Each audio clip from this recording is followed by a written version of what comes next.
Linus Hall is the brewmaster at Yazoo Brewing Company. In college, he majored in civil engineering. But there are a lot of legends that surround his life. According to Alan Fay, the taproom manager at Yazoo, Linus also had a minor. Eastern European basket weaving? When you think about it, it actually kind of makes sense. Take grains and you weave them together. Several of the original baskets he used to carry grain to the brewery in the old days are now in the Linus Hall wing of the Smithsonian. See, that sounds true. It might be true. It's not. Yazoo is a proud supporter of all neighbors everywhere sharing stories over a pint or a finely woven basket. Hey, Jacob here. A long time ago, if you had a toothache, you went to see a barber. Historically, barbers did more than just cut hair and shave beards. They performed surgery, dentistry, and the also popular bloodletting, where they would just cut you and let you bleed for a while, to get better. Now, let's say it's the Middle Ages and there's a barber. We'll call our fictitious barber Rex. Rex is pulling out a tooth, and it's getting messy. So he grabs a rag. In this case, it's a white one. He shoves it in his patient's mouth, dabs a little blood from their cheek, then uses it to wipe off his own hands. Rex's victim is sent on his way, but now he has a wet, bloody rag. So he goes outside his shop and hangs it up to dry. As it's flapping in the wind, it dries for all the village to see. Several centuries go by. And that striped, bloody rag is crystallized deep into the collective consciousness and morphs into a symbol. The barber pole. Or at least that's one version of the story. And next to a dive bar in South Nashville called Santa's Pub, there spins this ancient symbol of bodily care. It's mounted on the wall outside of a small one-chair shop known as the Handsomizer. Stephen Mason stands behind his barber chair. I don't do surgery, but I do maintain some of the old practices. Yeah. Attached to the back of Stephen's hand is a large metal contraption that vibrates. I think they made them in the 50s. You'll see them in antique stores. He gives massages with this thing to get people to settle into the barbershop experience. You need to get the person in the chair, let them meld into the chair. In Stephen's chair is a customer and friend, who is also named Steve, who says this is the moment he's been waiting for all morning. And that shoulder that you're on right there, man, was tight. And I thought, soon I'll be in the capable and loving hands of my barber, Mr. Mason. Yeah. He'll be taking away that painful spot. Yeah. Applying his trade to my shoulder. Here in this one-chair shop, surrounded by a rapidly changing city, there's a sense of stability. Combs dipped in a jar of blue barbicide, a picture of Grace Kelly on the wall. It almost feels like the shop has always been here, like an old tree that's deeply rooted. But that's not the case. There's things that I missed for so many years, just traveling, being gone. Stephen is a rather unlikely barber. He's lived an entirely different, exciting, and complicated life before cutting hair. He's a Grammy award-winning musician, and in that life, he achieved one definition of success. Now committed to his one barber chair, he's achieving it in another. I'm plugged in to the places where I spend time now because I have time to spend because I'm not traveling. I mean, that's an immediate notice. Walked my daughter to school today. I'm Jacob Lewis, and from Nashville Public Radio, you're listening to Neighbors, a show about what connects us. Today's story, Barbershop Duet, Part 2, Stephen. If you haven't listened to Part 1, it's not essential. You can do it out of order, but it's definitely worth your time. In this story, we contemplate the difference between a life lived wide and shallow and one lived narrow and deep. In a small Christian college in Illinois, Stephen and some friends formed a band called Jars of Clay. They were what was known as a Christian band, but with the ability to cross over, like an Amy Grant or a Switchfoot. And they were successful. Stephen played guitar in the band, and you'd probably at least recognize their most famous 90s hit called Flood, but I don't have the rights to play that one, so here's a track off their 2013 record called Inland.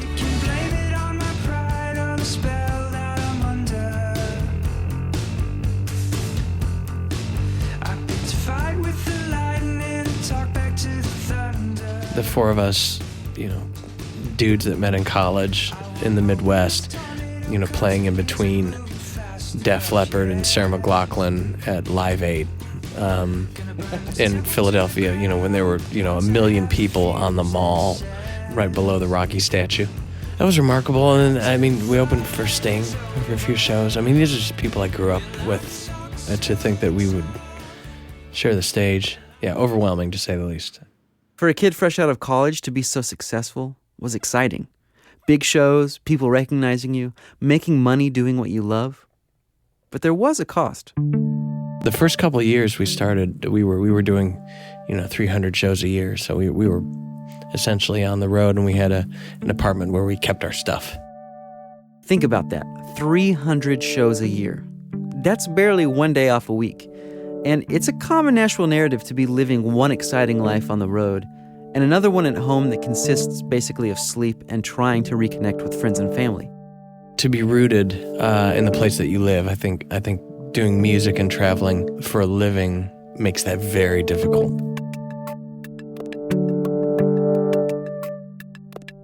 Waking up most days in a different town than the day before starts to wear on you after a couple decades. It was a good ride, but a long time. And with changes in the industry, the financial return was just no longer there for them. We were taking a lot of gigs that we weren't happy to be doing. You really need to do this because, the bottom line looks like this. It skews the interplay of art and commerce in a way that makes it feel just like a slog. And this is after 20 years. I don't mean to say that every gig needs to feel like, Frampton coming alive again, but there was just a lot of stuff that was kind of killing our souls collectively.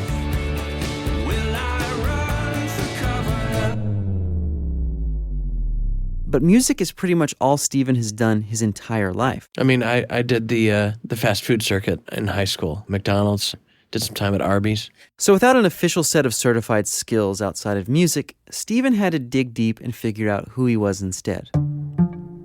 One night, he and his wife were in their kitchen with a whiteboard. They were trying to be honest and ask some tough questions. What is it I'm interested in? What makes me come alive? What would I like to try? So they started to go back through Steven's experience. Who was he when he wasn't playing music? We could acknowledge that I'm a complete groomer. Like, I'm one of the only people I know that plucks his own eyebrows, kind of a thing. Like, I have a little bit of a condition about that sort of thing.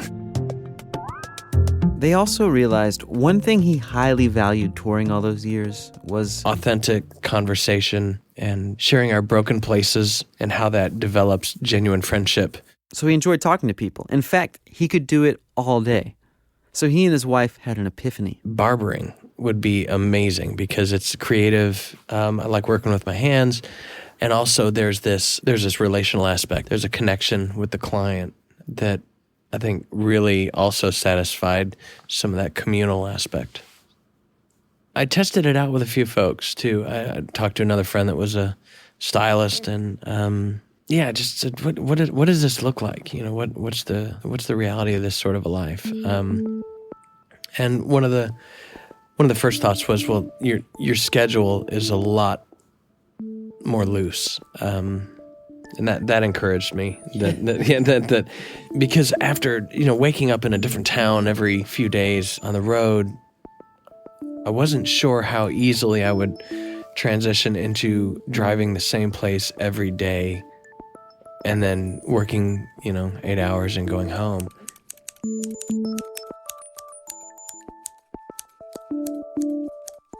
So Steven applied to barber college. And if you heard part 1 of this series, you'll be interested to know that Steven went to the same barber school as Ronnie, the subject of last episode. Applying to the trade school was interesting. It was different.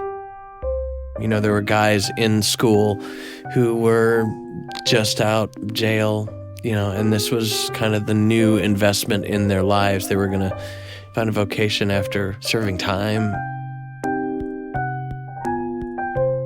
So I think the first couple of weeks when I started into class and I realized that, a few of the teachers were half my age, I started to wonder if I'd made a horrible, horrible mistake. because it was so radically different from what I'd known prior.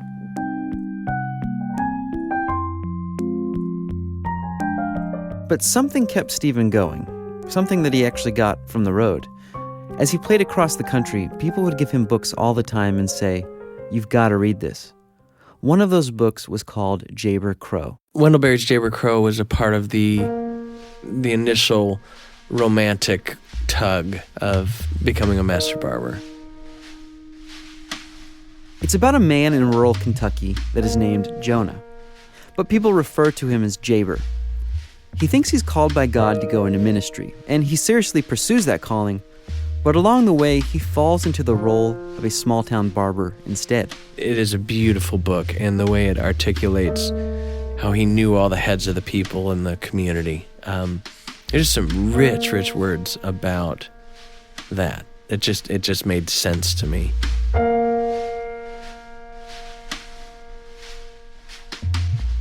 So the romantic lure of a stable and simple life kept Stephen going through school.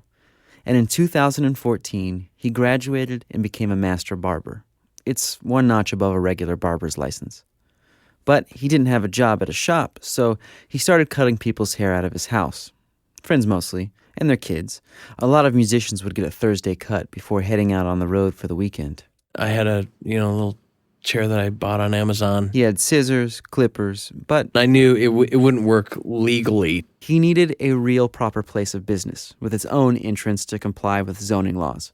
So he was talking with his wife, and she had an idea of how to use something of the band's. At the time, we'd been 10 years into ownership of a building. It was creative space for us, studio, rehearsal. It's known as the jar hole, which I can't decide if that's funny or just gross. And there was a room off the back that we kept all our merchandise and, records and CDs and stuff. And she said, "What about if you guys cleared that out? I mean, it has its own separate entrance. It would totally work for you to have one chair in there." I was like, no. It's too small. Remember, this is a man used to playing for a lot of people. Yeah, I was terrified because I think probably in that moment I knew she was exactly right, and that's exactly where I needed to be. Well, we drove over there, and we quickly just realized, holy smokes, I'm gonna do this. So Stephen started to set up his shop. He moved out the records and merch and put in his barber chair. He added a hot lather machine and a mirror with a saying on it. Reddit tonsus pulcher in aeternum, which is Latin, and what's more pretentious than a dead language? And it means? Shave, haircut, handsome forever. And as I mentioned earlier, a picture of the late actress Grace Kelly looks down from the wall. Maybe approving, maybe disapproving. Maybe she has no feelings on the haircut, but she's my muse. Stephen translates this attention to detail and aesthetics to people like his friend Steve. Short enough of time. Do you want to go a little shorter through the... That looks good. Stephen's been running his shop, the Handsomizer, for a couple years now. A haircut costs $35, and it's going pretty well. Yeah, it feels really consistent. It's a good flow. The folks that do come in are just wonderful friends, a kind of community. He still plays music and can tuck away to the studio in between haircuts to lay down a guitar or bass track. In fact, he's actually in a Beatles cover band called 64 with his friend Steve, the guy currently in his chair. But most of Stephen's time is spent in conversation with the men and women that come in. What do you guys really talk about? Well, there's nothing much to talk about politically right now. So it's a pretty dry season when it comes to discussing, politics. Obviously, that was a joke. He says that, in fact, politics and religion, the things you're not supposed to talk about, are exactly what come up. Inevitably, at some point, it goes to YouTube because there's some 2-minute clip of something that embodies something we've just talked about that will make us either laugh or unify us in our outrage, or just make the space really uncomfortable.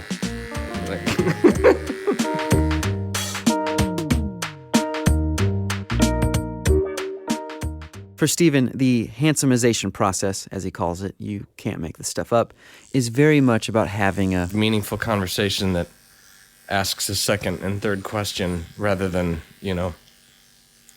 volleys, sound bites back and forth, and but tries to get to the root of what drives us and what we're all afraid of, and so I come home exhausted, but many days I feel like, man, this is a gift to me. I mean, so. Yeah, it's not a gift to us. We're paying for it. Yeah, they're that's true. That's true. I kid you. I kid you. As I think about Stephen's life, I'm reminded of an Alfred Hitchcock quote. He supposedly once said, "Drama is life with all the boring bits cut out." Now, it used to be that Stephen was only known for the exciting parts. Opening for Sting. But a musician friend of mine pointed out to me that touring is actually mostly boring. Sitting on a bus, sitting in a hotel room, sitting in a green room. Not many people knew Stephen for those things. Whereas now, a community of people know Stephen for only those things, the ordinary parts. The snip of a scissor, the spritz of a spray bottle. Are you afraid that you're going to get bored of this? Some days I'm like, oh man, I gotta go to work.